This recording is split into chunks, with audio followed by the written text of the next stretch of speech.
Please start by telling us a little bit about yourself and your life outside the world of politics. Well, my name is Erica Schwartz, and I'm a longtime resident of Nicollet. I moved from Southern California. We moved to southern Minnesota when I was 15. So I grew up in the neighboring county, Sibley County. And then I became a single mom at the age of 25. My fiance at the time was a young Marine who passed away fatally in a car accident. So ever since that time, I've been working 2 jobs off and on, or working 67 hours a week at one job, working overnights. And then when my daughter it was time for her to go to school, I moved to Nicollet, and that's where I've been ever since. And I was going to ask you that question. You faced some adversity early in life. Yes, I did. And what kind of perspective is that going to give you as an incoming lawmaker? I think because of my life experiences, surviving a brain tumor at 18, I still face some physical challenges for that. And then I just think because of what I went through, losing my fiance at a very young age, I feel like I have different aspect in life, that changed my whole perspective on life. So I feel like I'm more compassionate, more understanding on certain things, and more patient. And then because I was a single mom, I also became a super worker bee. I was just, working around the clock to make sure I could provide for my daughter. And I guess, why did you decide to run for the House? I get that asked all the time. Moving to Nicollet, I met and fell in love with my husband. Him and his family has owned the local convenience store there. And I shopped there for years because it's the only one in town.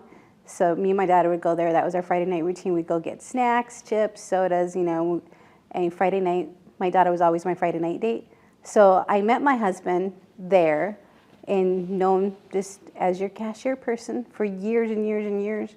And then 3 years ago, he asked me out on a date, and here we are now, happily married with our blended family. So being a small business owner opened my eyes to the regulations that were being pressed upon us. Being short-staffed was another thing. Everything that has happened with the small businesses, and because I have a blended family, my husband comes with 2 boys. So I'm a mom again to a 9 and a 6 years old. So seeing the dramatic change from when my daughter was young to now my boys being in school, it opened up my eyes quite a bit. And just so all of those things I saw, so when the opportunity came along to run, I decided, because I started to see people struggling financially while working at the store. And that is the one thing that I learned on this campaign trail. It was people's stories and their struggles. And that's why I decided to run. I wanted to see if I can make a change. So tell us about your district, House District 18A. What area does that cover? So it is St. Peter, Nicollet, North Mankato, Cortland, Cosoto Township. So it's considered rural, right? Very agriculture driven, supportive businesses there as well.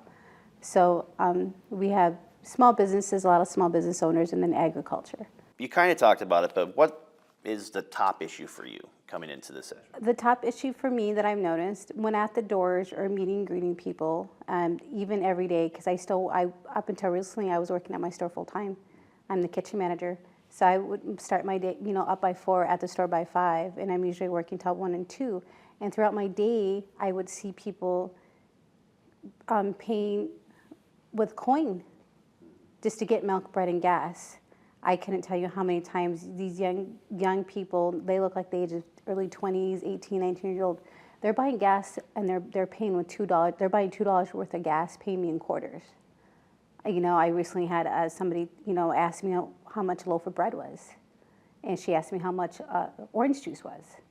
She could only afford to buy one, but not both. So I as a small business owner at the convenience store, I saw that every day consistently. So I would love to provide some sort of tax relief and be able to maybe somehow figure out how we can make groceries affordable again. That's the one ticket. Because half of my staff that closes for us are all moms. They're working a second job, just to make ends meet. I've been there. I was that mama too. So I'm just a working mom. I want to work hard to make changes.